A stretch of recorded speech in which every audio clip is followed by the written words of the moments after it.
Hey guys, it's Shon. Remember to like, share, and subscribe.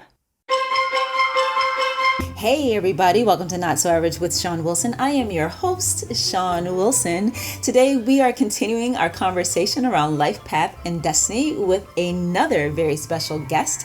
It is Alyssa Larose of Celtic Fairy Tarot. Now, if I am smiling really hard, it's because I am a super fan of hers and I'm so excited to have her here. This episode is the second in our 3-part conversation series. I hope you will watch all 3. Last week I spoke with Jenny Florence of Moon Magic Tarot, and next week we'll be talking with 𝒂𝒊𝒏𝒈𝒔, Mystic Intuitive Healer. Whether you are one of my regular viewers and or listeners of this podcast, or you're somebody brand new who came because you heard Alyssa was going to be here, I know you're going to enjoy our conversation. So I'm not going to do a long intro. We're just going to jump right in. Alyssa, how are you?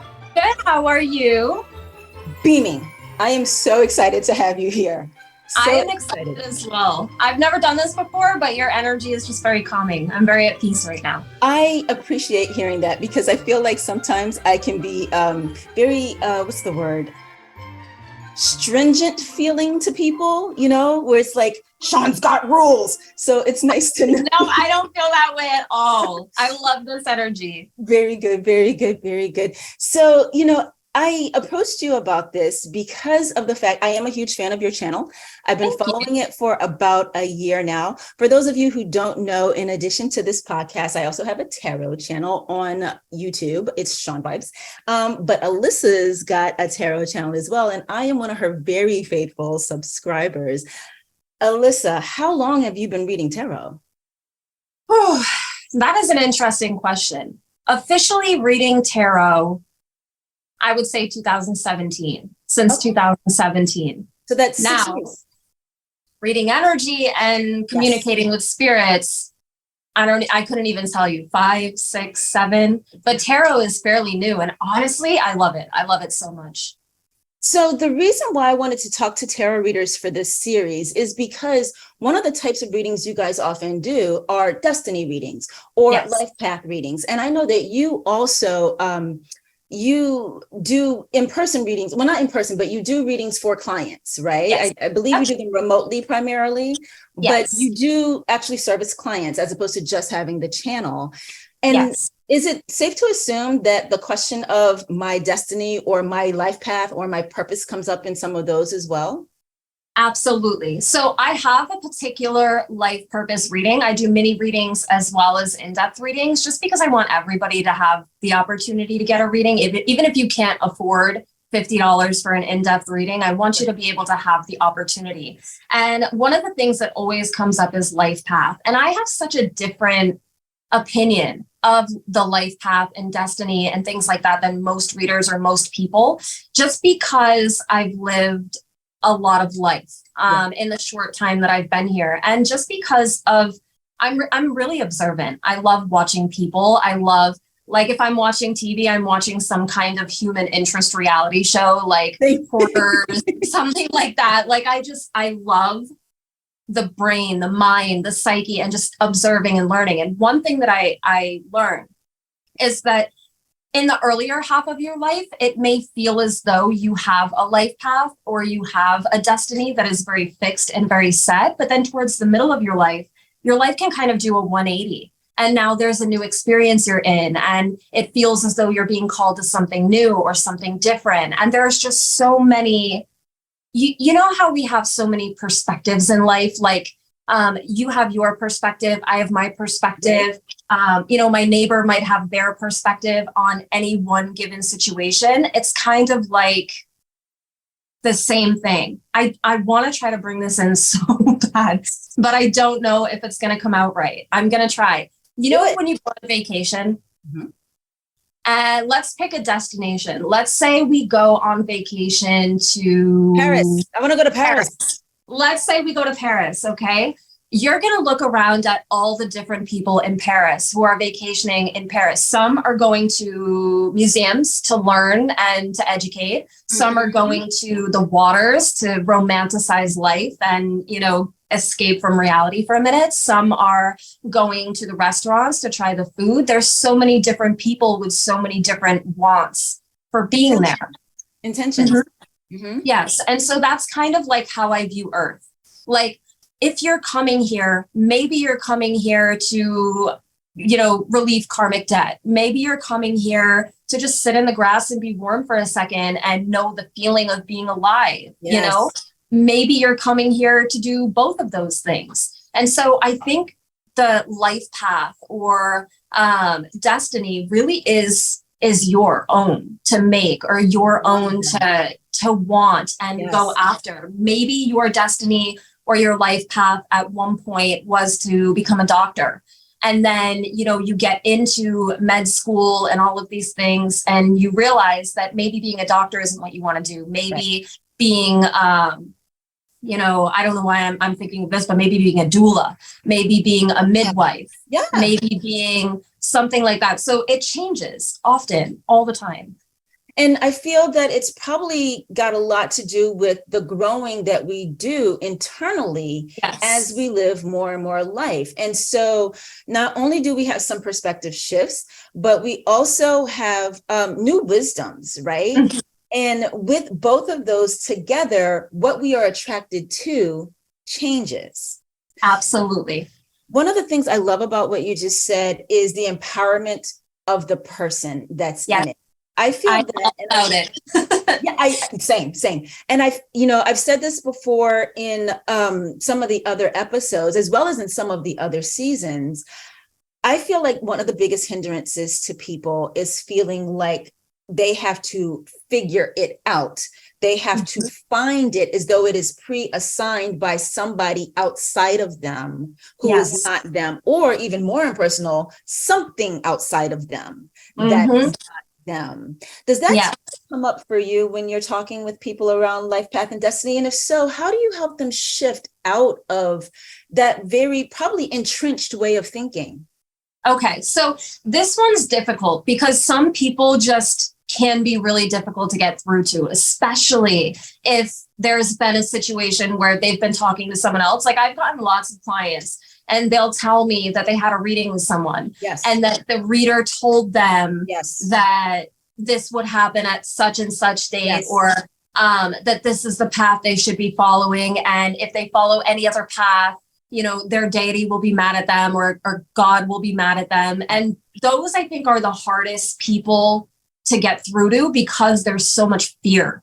There's so much fear that they have. They're like, well, if I miss this, or if I don't do this, I'm going to have to come back and do it all over again. Or if I do it wrong, I'm going to be punished. And for those people, I send them so much love.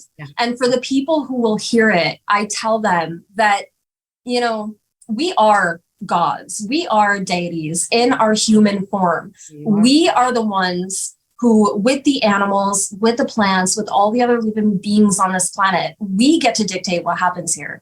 We get to dictate what happens in our life. We get to dictate the energy that we are giving off from our heart space. And so maybe, again, being a doctor 1 year lights your fire. Maybe a couple of years later, building things lights your fire. Whatever it is, there's no God, there's no deity that is going to look down on you and be like, I don't like this. You need to go be a doctor. You need to do what I said. You need to do what I want to do. Right. Because imagine how many, how do I say this? I know what I want to say. I just don't know how to say it. However it comes out, we'll receive it. Well, one of my really big pet peeves with the spiritual community is this sense of rush, or this sense of get it done now, or this sense of I have to be healed now, or I have to clear everything out now. Because when we talk about life path and we talk about destiny, a lot of people are dealing with generational karma, especially in the collective. I've seen a lot of people, angry with the ancestors, upset with the ancestors, because they feel like they didn't have that proper guidance or that leg up.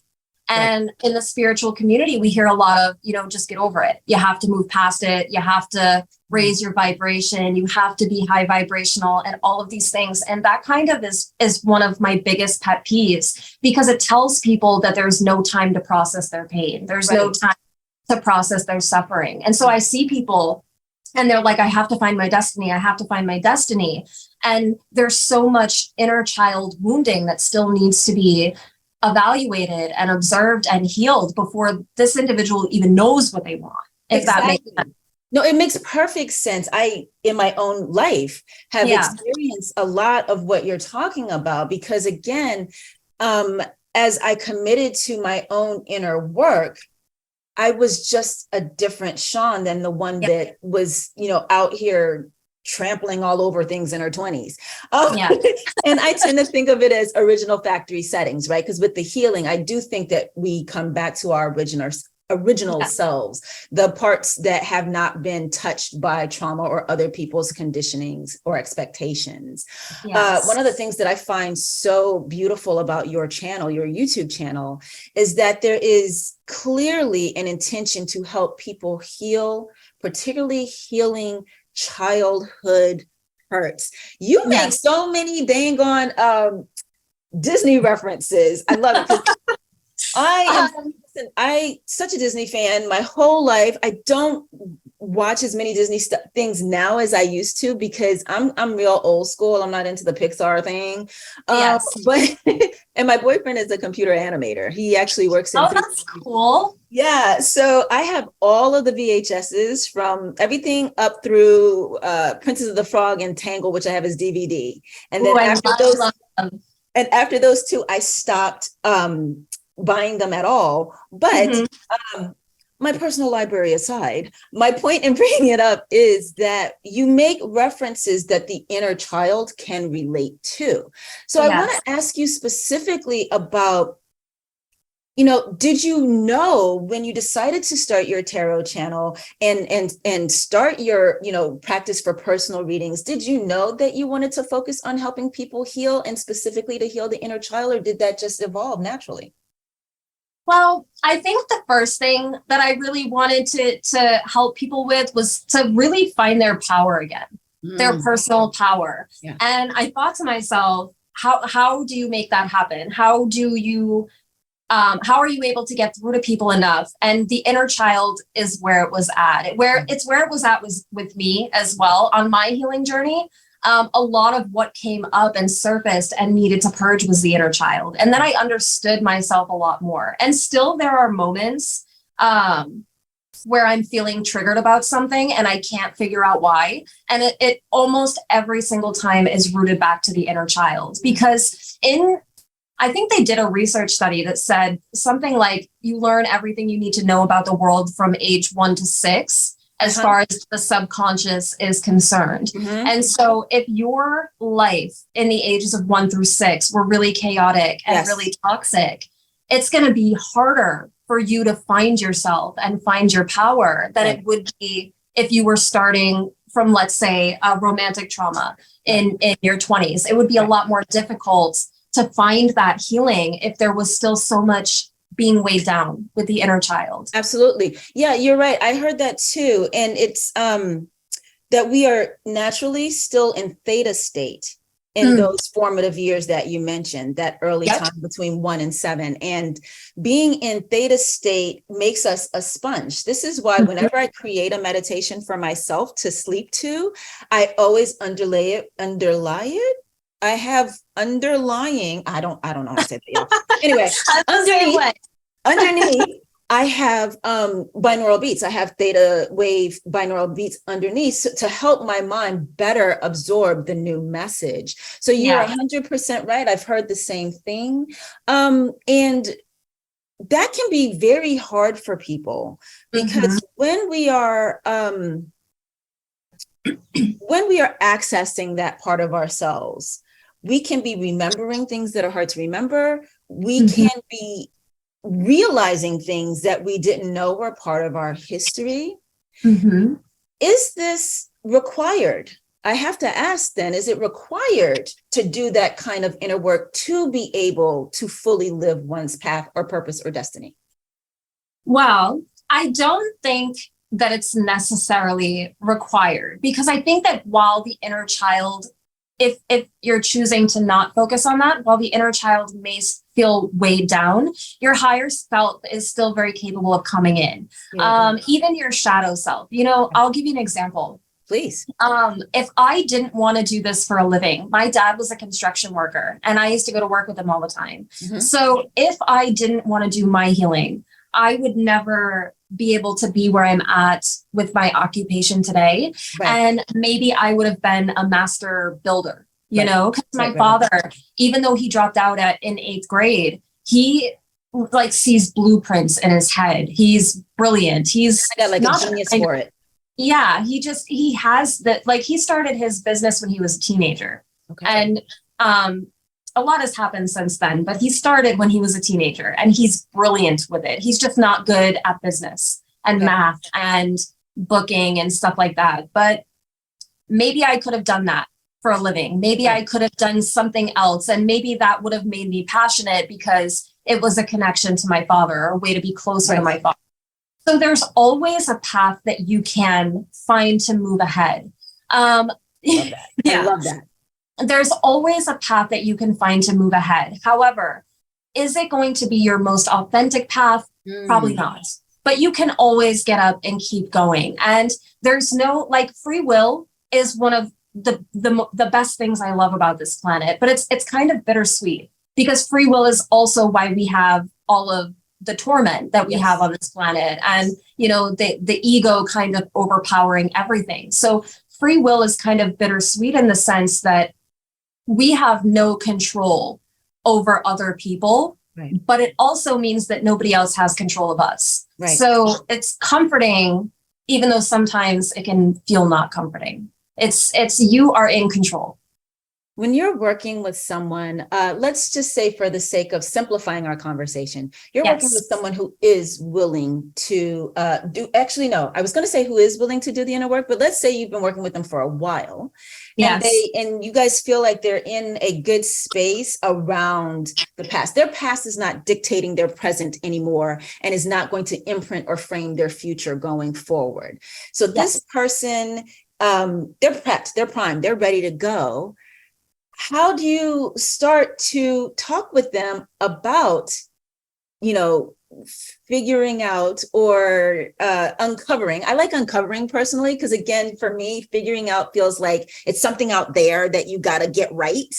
And I tend to believe, because I too believe very strongly in free will, I tend to believe that the answer to whatever is inside. And as you feel aligned, as you feel resonance with something, that is your go ahead. And a lot of people are afraid of trying to approach life path or purpose because there's this idea of it being something that they're going to have to do against their will, that it has to have a spiritual connection, or it has to serve other people, or it has to, you know, you have to give up what you really want to do this thing that's outside of you. So when you are working with someone, and I think I just threw a couple of things at you at once. That's okay. I'm giving up. I was going to say, start at one and carry on, and just like, how do you help people to start to walk the path to their path? Okay, so one of the, goes right back to the inner child again, because that's always the first place I start. What did you like to do as a child? Yes. The first thing I start with is your coping mechanisms as a child. What did you do naturally to self-soothe? And so that'll give me some insight into what kind of elemental energy you align with. So some kids will say, you know, I used to play in the mud and the way that it felt on my fingers helped calm me down. Earth, right? Or I would go take like a 3-hour shower and cry. Water, right? Or let's see, warmth. I always look at fire as warmth, because as a child, we don't really go around lighting fires. So you didn't? Because I did. No, I'm just joking. I'm joking. But like, I feel like warmth is always fire. So if you were a child and, you know, a warm blanket, like me with my sweater or things like that, fire. And you know, airs. A lot of times as a kid, I would, you know, have to leave the house and I'd open the front door, and just feeling the air hitting my face gave me kind of this sense of freedom. So the first thing that I would do is I would go over that. What comforts you? What brings you peace? What brings you comfort? And then move on from there. You know, if you're somebody who likes to take showers for long periods of time when you're comfortable, maybe, you know, getting in the ocean, or maybe Olympic swimming. I go big. I dream big. Yeah, you do. But, you know, like from there, what steps do you want to take? And then usually from there, I dive right into the confidence as well. And, you know, trying new things, and you may not like every new thing, but working on having the confidence to dive into it anyway. Yes. Like there are so many people that message me and they want to know about starting a YouTube channel. And I always just tell them, you will do it when you're ready. You will do it. Because when I started my channel, I didn't really have a support system. I was just kind of doing it. Same. And everyone, you know, when I brought it up, it would be crickets and nobody wanted to talk about it. And oh boy, Alyssa might have a platform and things like that, because I say, I'm a Libra and I like the truth. So I like to get into these issues. And so I didn't really have a big support system.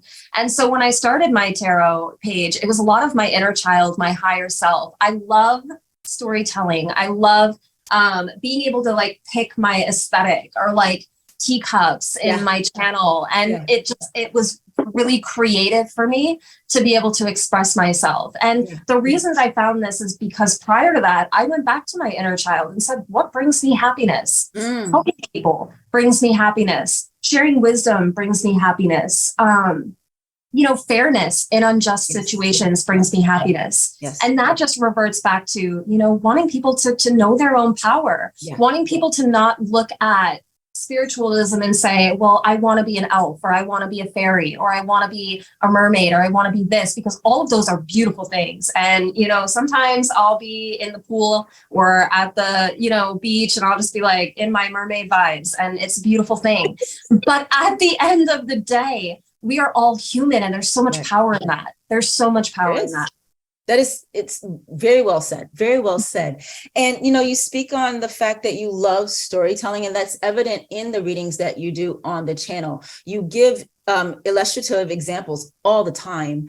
And many times you are drawing from your own personal experience. You speak openly about some of your challenges, some of your difficulties. You speak very openly about your childhood, even though it's a faceless channel for the most part. You know, sometimes people do faceless channels because they don't want to be seen physically, but you are exposing yourself psychologically, emotionally, spiritually as well. Was that an easy choice for you to make, or did it just like, okay, two questions. One, was it easy for you to make the choice to share, or did it just kind of, or did you have to work at feeling comfortable doing that? And then my second question is, you know, do you feel that that is also directly connected to your own purpose and path? The sharing of your history. Yes. So it was not hard for me to be able to decide whether or not to share my story. And I've been this way since I was a kid. I don't want there to be shame or a stigma attached to trauma. And that's generally what we have in society. You know, I look at a lot of, I've had my fair share of experience in the mental health industry and those things. And one common denominator is, let's band-aid what's happening here. Let's band-aid what's happening here. Let's, you know, keep this to ourselves so there's no shame attached, or people don't know you're suffering. Like, I want people to know that they're not alone, and that, you know, I'm someone who's experienced this too. And that alone, you know, maybe a few hundred people will watch and they'll say, you know, wow, I feel less alone because she said that, or I connect with that. And the reason that I really don't like to be on camera is because with my readings, I want it to be about you. I don't want to distract you. Like I don't want to distract you from anything with my body language or facial expressions or anything. I don't want to influence people with what I'm reading. I like you to intake it and take it as it resonates rather than, I mean, sometimes I throw personal opinions in there, like about Thanos. I'm sorry. You know? Sometimes, Alyssa, I watch every single one of your videos. Yep. Yeah, it happens. No, It happens. your personal opinions are a big part of what make them, I feel, so helpful to people. So like, I don't know if you've noticed that when I leave a comment, I always refer to what pile I have. And that's for me, because I have a playlist where I save readings that have really hit home for me. Oh, I And love so that. sometimes I will go back to them. And my comment, of course, whatever comment you make on YouTube, when you go back to that same video, your comment shows at the top. It reminds me which pile I listen to, so I can go back and refer to it and see, does that still resonate for me, or have I healed that thing, or whatever. And so I say all of that to say your opinions that you have and that you share are a big part of what makes it so relatable. That somebody wants to save it and come back to it later. You know, I love that. Honestly, sometimes it's hard for me to remember that, because a lot of in my personal life, the people that I'm surrounded by, it's not that way. I'm not heard the way that I am with the collective. And sometimes I am. Like, I have very powerful, close friends that I have. And even though my family doesn't always listen to me, I see them processing. I see them hearing me without letting me know that they're listening. So for me, sometimes it's hard to accept that I could profoundly help somebody. That someone just receives what it is you're giving. I hear you. Yes, that's something that's difficult. But for me, it's more like I want people to understand that there's more than one perspective, but they don't have to take that perspective. Or they could have a different perspective, but that doesn't mean that we can't coexist, or we can't, you know, I see a lot of times that someone will disagree with what I say in a video, and because of that one statement, they'll unsubscribe.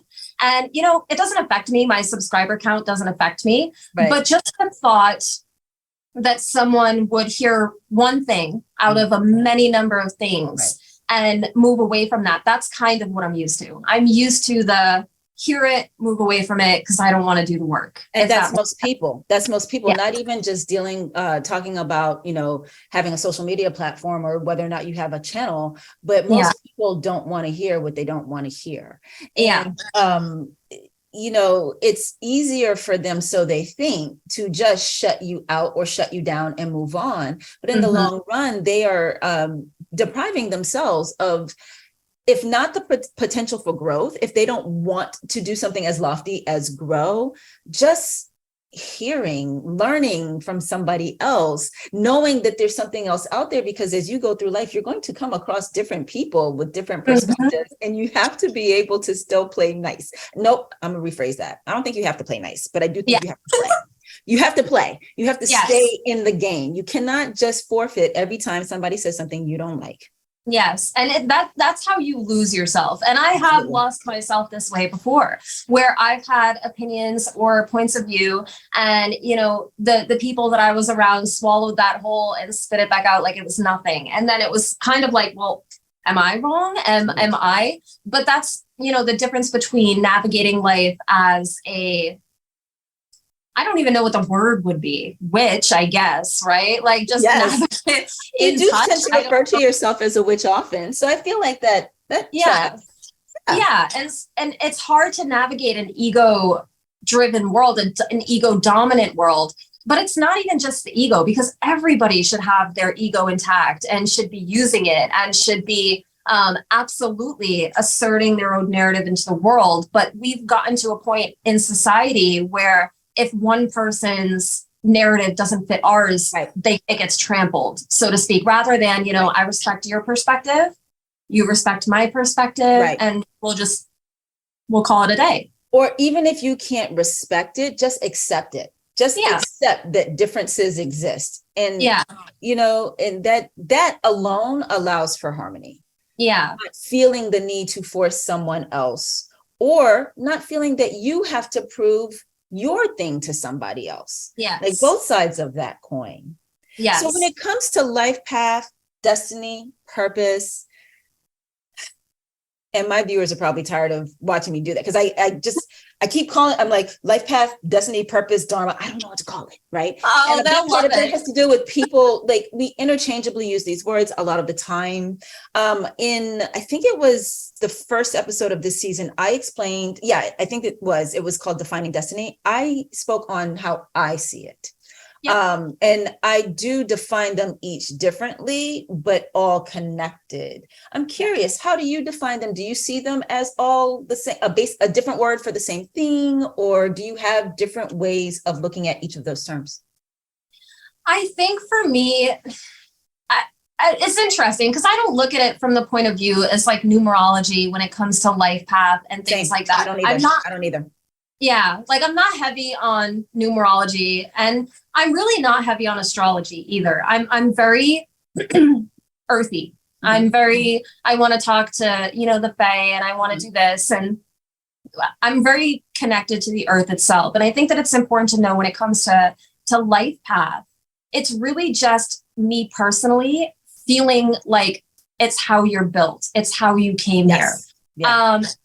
Are you drawn to being a doctor or are you drawn to healing? Right. You know what I mean? So like life path is, me personally, I feel like it's just how you're built and what you're drawn to, but there's no definitive landing place for you. There's no, you're going to end up here at 33 years old. Right. You're going to do this at this. Like, I'm someone that doesn't typically get palm readings done. I don't think I ever have. Yeah, just because I never like down anybody's practice or anything like that. Palm reading is a wonderful thing. I just don't align with it because I feel like it's too limiting. It's too limiting. Like you have your love line and how many marriages you'll have or how many marriages you won't have. And the problem with that is people take that very seriously. Mm-hmm. I know people in my real personal life who have broken off marriages, whole marriages, based on card readings, based on spirituality. And this person was watching card readings on YouTube, like the extremity. Nope, you're right. You got it. The intenseness of how people will cling to these messages or like, I love tarot so much because it helps me hone in on my gifts. I've always been able to communicate with spirit and I could do a whole reading without tarot, but just the imagery alone helps me go deeper. And so tarot is a beautiful thing, a beautiful, beautiful thing, but it should only be used as guidance. And I think too many people, especially right now, are holding like almost like codependently creating this crutch. And with life path and things like that, it's the same thing. So it's like my life path is to become a healer. This is another thing. We have so many healers out here that are giving their life away to other people because they believe that that's the only thing they're good for, or they believe that that's the only thing that they can do. But maybe it's not. And maybe they can become an amazing artist that touches the world emotionally. Maybe they can become, whatever they want to be. If they want to dress up as a fairy and walk through the woods on a Tuesday, maybe whatever they want to be. And so I think that it's important to know that with life path, I think that it's really all the same. I think that when you come here really drawn and attracted to very specific things, but where you go with that is up to you. I love that. I love very much the up to you aspect of your approach around these things. I tend to think in terms of, I love the example you just gave. Let me bring it back to that. I love the example you just gave about healers that are giving like their life away because they feel like that's the only way to do it. But they could possibly, for instance, create art. And you didn't say this part, but it was implied in your whole statement, art that heals. So they don't have to be actively taking care of another person. They are still operating as a healer, but through the medium of art. And that tends to be the way I look at it too, right? Yeah. I tend to think that the purpose of life, I'm gonna be honest. I think that the purpose of life is to enjoy life. That's what I think. Okay. And so I've adopted it as my own personal life purpose, because that was very naturally where I lived until I was taught that I was not serious enough. And so I got really serious so that I could get really successful. And it worked in one environment, but it didn't work in a different environment. And when it didn't work in the environment where I currently live, which is Los Angeles, it triggered in me things that brought upon more healing than healing I had already done. And then I uncovered from all of that, that the spirit of fun, the spirit of youth that's me. And so then to take that energy, and this is the point I'm actually trying to make, into whatever tool or medium or thing you choose to use actively, so that your purpose is the energy underneath the actions that you take, is what I tend to think. Yes, I agree 1000%. Like I said, we are our own deities. We are, as humans, so incredibly powerful. And I think a lot of it also has to do with the fact that if you look at any given society, not all societies around the world, but everyone is dependent on a higher power. Everyone is dependent on the government, or dependent on this, or dependent on the healthcare system. And so it kind of takes away even more so our personal power and understanding that we are separate and we are capable, because while the system is beneficial in ways, it also is really oppressive in ways in understanding your own. How do I explain this? So I grew up very poor, right? Like I grew up very poor. And when you watch people navigate the world, especially when I was in high school, I would get in trouble and I would be punished 10 times harder than the people who were from the families who were donating to the schools, or like things like that. And so so you mean punished by the school. The school was harder on you than it was on the students that gave. Yes. And when you're a child and you're growing up and you're seeing that happen, like I know I'm not the only child around the world who grew up feeling this way. Like you were, because of where you come from, or you're the troublemaker kid because your brother was the troublemaker kid or whatever.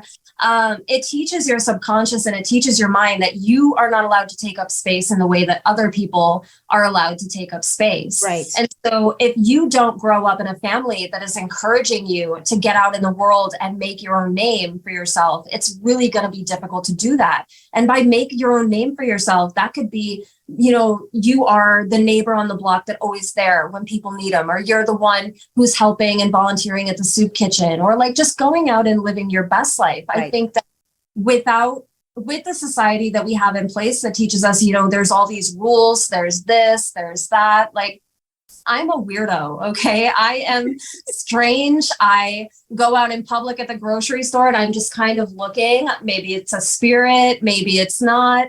And I have this anxiety because as a teenager, I would go to Boston all the time. I didn't have anywhere to stay. And I would go in and out of the bookstores and I would get yelled at constantly by the bookstore owners. You can't be in here. You can't be in here. But if I had a latte from the Starbucks that was in the bookstore and sitting down reading one, I would have been just fine. But because my sneakers were muddy or my hoodie was dirty because I had been homeless as a teenager, there was like, oh, you can't be here. You can't be here. You can't take up space. They threw a stigma on you. Yes. From just, you might like, because, you know, rich kids can be dirty too. They have mud.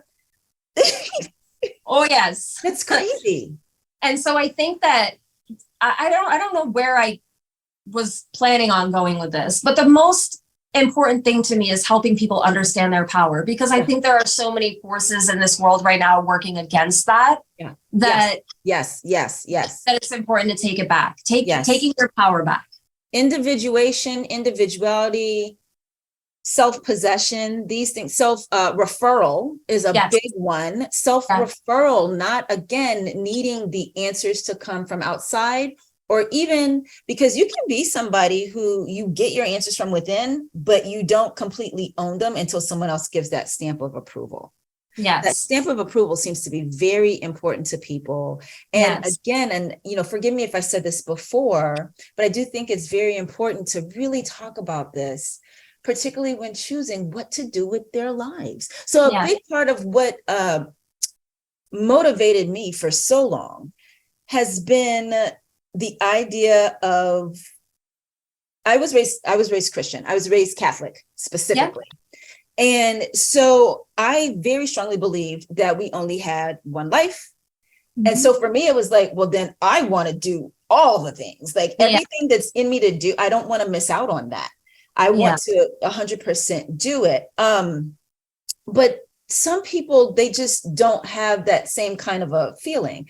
And even though I felt that inside and I knew the answers of what to do were inside of me or just my desires, and I would follow those, there was still a very strong need for someone to say, yes, that's okay. Yes. Primarily, I, as I look back on it, primarily needing that from some sort of a teacher or coach. I was never anybody's favorite anything until I met Justin. Aww. I was literally never anybody's favorite anything, whether it was teachers or parents. And I think that dependency on getting that, yes, it's fine that you do that from a teacher or a coach came from feeling not just feeling as though, but really not getting that from my parental units. Yeah. One was completely absent and the other one, I don't know how to describe it in the short amount of time to get a question out to you, but I will probably address this in an episode one day. There was no criticism is the best word for it. Yeah. There was never a sense of, yes, you are fine just because you are you. That was never part of it. Or yes, your reality is fine. That was never part of it. So people who are struggling with those kinds of feelings, whether it's that they can't bring the idea from within themselves, or they can, but they still feel the need for outside approval. Do you have a nugget or two that you'd like to share for how they can begin to overcome those feelings? Yes, I do. I have so much practice. I was the kid that was like, don't tell me what to do because you don't make sense. Like if my parents didn't have it figured out, I was like, why would I listen to you? Right? Like, why would I listen to you? You're a mess. And so one of the things that I always tell people is we are separate from the collective just as much as we are a part of the collective. So let's look at the government, right? The government can say, everything shut down, stay in your house for however long, like what happened with COVID. Right. The government comes in and says that, and we obey. Right. Or the government says this, taxes are raising and you have to pay this money now. We have to obey. There's just we vote on it. I'm not even going to get into that though. I'm not even going to get into it, but we have to follow the rules. Right. And because we have to follow the rules, it kind of trains our brain to follow rules. Yes, to disconnect from our own natural compass and do what society wants us to do. Yes. And so the first thing that needs to be done if you're trying to step out of that energy is declutter the subconscious. And when you declutter the subconscious, you can use frequency music. You can use affirmations like, I will walk wherever I want to walk. I will go wherever I want to go. Yeah. Saying that first thing in the morning, you're going to have a good day. You're bound to have a good day. Love it. And so clearing out the subconscious and really living your life based on like a sigma alpha, right? Mm-hmm. Based on your own morals and rules and moving through life, you don't want to hurt anybody, but you also want to push your own narrative, and you don't want to overpower anybody, but you also want to push your own narrative. So just finding that in between with the healthy ego is important, because a lot of times what I see with people who are surrounded by ego-driven people is they crumble. Yeah. They don't have that confidence and they let their ego go completely to the wayside because they're like, well, I don't want to be like that. So they don't operate out of the ego at all. Yes, I know exactly what you're talking about. Ego, it's so important, because if you don't have your own ego intact or you're muzzling it for whatever reason, you're going to have a lot more difficult of a time pushing your narrative or saying, I don't want to pay my taxes anymore. Right. So I'm going to buy this house outright. And I guess you still have to pay taxes. Yeah. I don't know. I don't know the way out of this. I wish I did, but that's okay. I feel like we're following you anyway, basically. Yeah. Confidence. We got you. Declutter the mind, declutter the subconscious, and work on empowerment and not being afraid to go where you want to go and do what you want to do. As long as you're not hurting anybody, you're not out here like stroking the handlebar mustache and, you know, wearing the monocle. Like, it doesn't matter. As long as you're not out here, Yes. you know, sabotaging people and hurting people, live your best life. And that's the biggest piece of advice I give to everybody, because you just like you can't control the people around you, people can't control you. Please say that again. Will you please say that again? Say it again. You cannot control the people around you, and they cannot control you. So we can only control what we can control. And so one thing I liked, you know, adding in the government and all of that, it makes it more difficult because maybe you can't go everywhere you want to go. Right. So that's what's also difficult about delivering messages and, you know, putting your opinion out there, because for those few people that are really struggling, like if I put that message out onto the internet and somebody, you know, from North Korea just happens to see it, that could really trigger them because, you know, can I just go wherever I want to go? Well, you know what? Let me just take a little bit of pressure off of yourself. The people in North Korea won't see your messages because of censorship there. So it's okay. Yeah. Very true. Yeah. But your point, I completely understand. And what that seems to me, just responding in this moment to what you said, it seems to be that there is some responsibility that we have, and just again parsing it out, you know, not taking any particular belief or statement or viewpoint and thinking that it applies in all cases at all times. Using your best judgment for self-preservation while you are doing self-expression. Yes, that is the perfect way to say it. You know, taking what resonates and doing the work. And what you can do. We're all individual people. We all have different ways of operating. We all have different conditioning. We all have different ways we were raised and things like this. So me putting out a message out there, one thing that I hope people hear from this today is that, you know, tarot readers are not always more evolved than you. Tarot readers don't have all of the answers. You know what I mean? We each operate, the people who are drawn to me are the people who've lived the life that I've lived or a similar life. And people who are drawn like to other readers, like the lovely Madison Iso Tarot, people who are drawn to her carry a similar energy. So it's,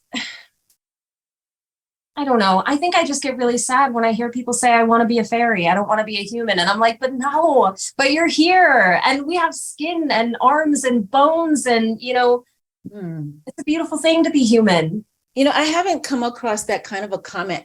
And it's because I'm one of those people that's very guilty of posting and going. I don't like read other people's comments, but you know, if I received a similar comment on one of my videos, or I was talking to someone and they said something like that, I almost wonder if it wouldn't be helpful to just say something along the lines of, and you should be, and let's explore that. Because part of what keeps us from moving forward a lot of times is the idea of no. Right. So even if something is 100% not possible for someone, or it's not destined for someone or whatever, I do feel like there's probably there's definitely a benefit in leaning into it anyway. And letting the mind explore. So if someone wants to be a fairy, let them explore what that means. And I bet you, Alyssa, if they play it through, they're going to be like, you know what, never mind.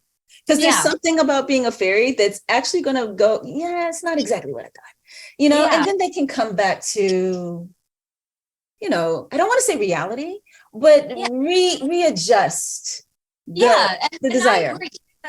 I agree because I don't know, for me, like the energy of the fairy, the energy of the mermaid, those are energies, not necessarily physical beings. Right. So So like if you, like there are times when I'm in the forest and I am just embodying the energy of the fae or embodying the energy of, you know, the trees or things like that. And so it's valid. And I totally understand it. And I'm not somebody who, I love playing pretend. I don't want to discourage like, and even saying play pretend, like maybe that's just my conditioning, but it's more like, I don't want the sense of human to be a feeble thing or like a not good enough thing. Something I think that you're stuck with. Something that you're stuck with.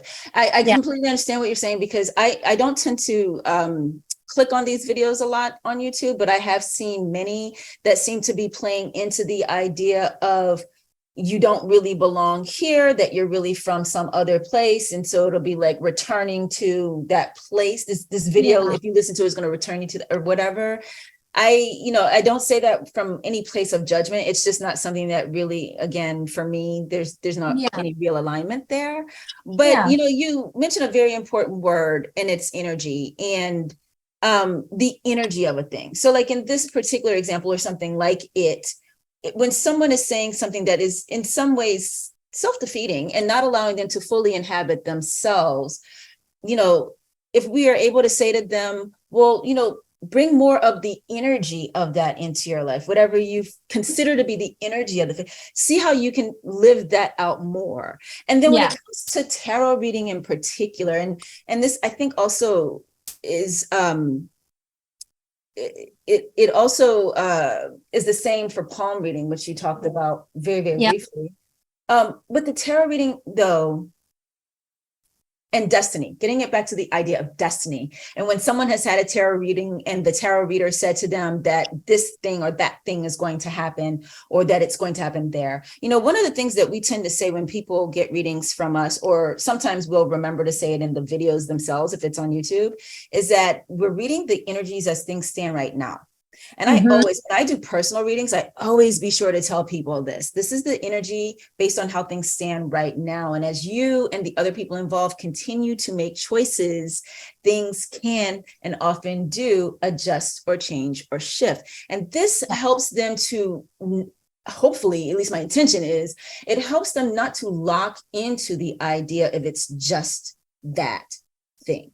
Yes. So when it comes to life path or destiny or purpose, whatever someone, calls it, that can change too over time. Absolutely.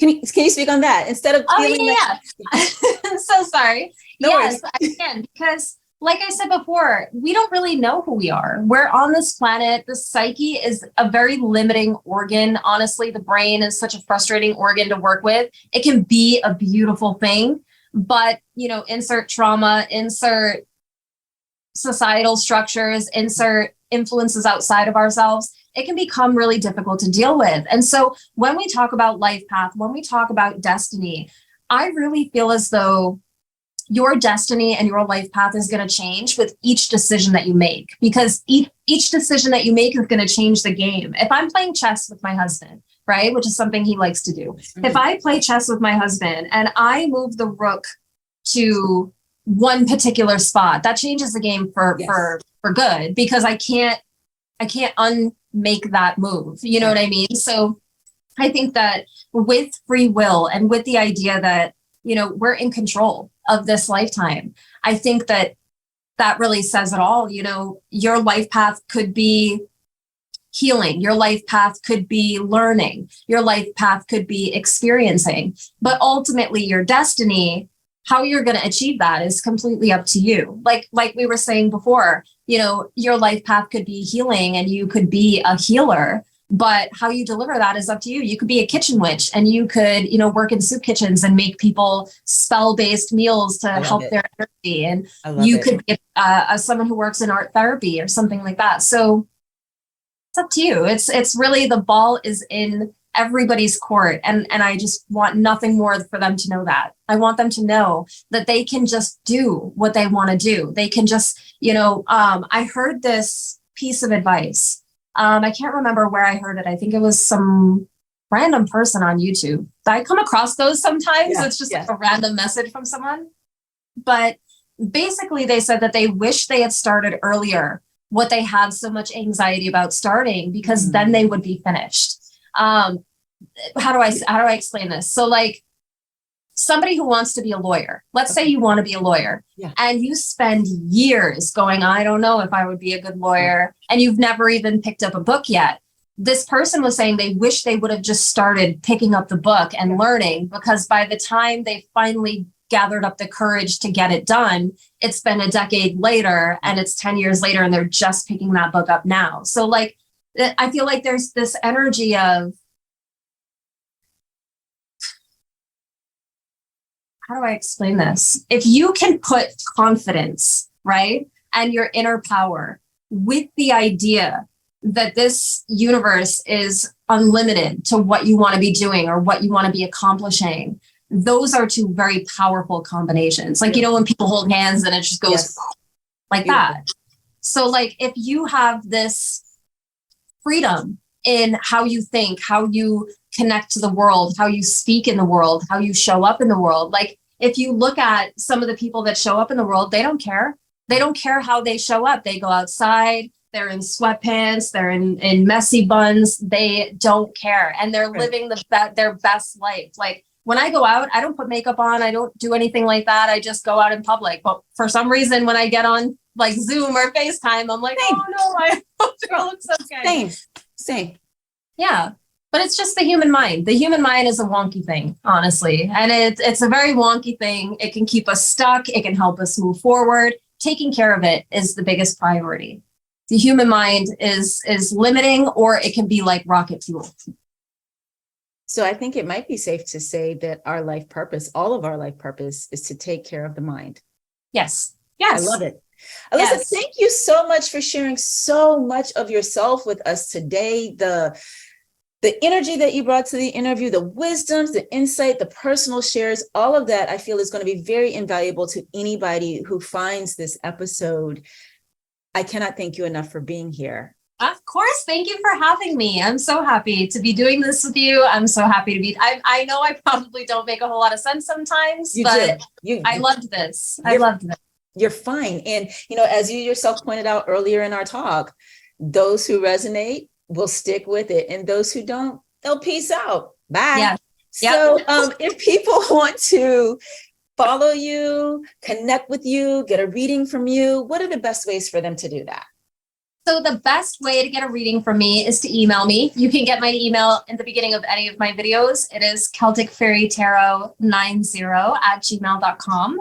Or you can just leave a comment under the video. I like to comment on comments. I like to go through them and show them some attention. So you'll most likely get a response. And the name of that channel again, everybody, is Celtic Fairy Tarot. I will be putting all of Alyssa's links in the description box of whatever platform you are watching and or listening to this podcast. So don't worry, it'll be there to make it easy for you to find. You guys, thank you for sticking with us today. Alyssa, again, thank you so much for being here. Thank you so much for having me. You're very, very welcome. It's an honor. It's such an honor. See you later. Bye. Aren't my theme songs fun? I found them at Purple Planet Music. You can find music for your projects there too. Just go to purple-planet.com.